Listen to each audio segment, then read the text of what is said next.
జగిత్యాల జిల్లా మల్యాల మండలం తాటిపల్లిలో ఉరుములు మెరుపులతో కూడిన వర్షం కారణంగా పిడుగుపడింది. పిడుగు ఓ ఇంటి విద్యుత్ మీటర్ పై పడడంతో ఇల్లంతా వైబ్రేట్ అయింది.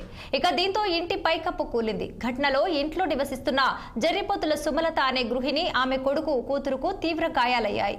పిడుగు పడిన శబ్దానికి చెవులు కూడా వినిపించడం లేదంటూ సుమలత కుటుంబ సభ్యులు వాపోయారు. ఇక బాధితులను చికిత్స నిమిత్తం జగిత్యాలలోని ప్రభుత్వ ప్రధాన ఆసుపత్రికి తరలించారు. వర్షం పడుతుంటుంది. ఆ టైంలో మీటర్ బోర్డు పైన తిరిగేయడం జరిగింది. ఆ పడుగుతోని మొత్తం ఇల్లంతా వైబ్రేషన్ వచ్చి ఈమె పైన నెట్ అనేది చేతి పైన పడడం జరిగింది. చిన్నపిల్లలు కూడా ఉన్నారు, వాళ్ళంతా కొన్ని చిన్న చిన్న గాయాలు. కొంచెం మనకు చెవులు కూడా వైబ్రేషన్ వినబడుతుంది. వర్షం 2:30 ఆ టైం మధ్యలో వర్షం పడుతుంటుంది.